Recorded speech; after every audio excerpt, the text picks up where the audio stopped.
Cinema రంగంలో ఇక్కడే మా మిత్రుడు పవన్ కళ్యాణ్ గారు ఉన్నారు. త్రిపుల్ ఎంత సంచలనం సృష్టించిందో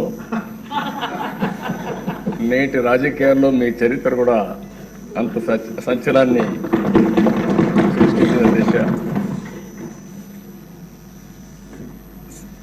త్రిపుల్ సినిమాలో నాటు నాటు పాట ఎంత పాపులర్ అయిందో ఈ త్రిపుల్ రచ్చబండ కూడా అదే మరి పాపులర్ అయింది. దానికి ఒక చరిత్ర ఉంది. అలాంటి ఒక్కొక్కసారి జీవితంలో కొన్ని సమస్యలు వస్తాయి. ఆ సమస్యల్ని ధైర్యంగా ఎదుర్కోవడం చాలా ముఖ్యం. తిరిగి ఆ కుర్చీలో కూర్చుంటే నిండుగా కనపడుస్తున్నారు. అందరూ కూడా ఆఫ్గా కొత్త కనపడుస్తారు, కానీ మీరైతే ఆ కుర్చీకి ఒక నిండు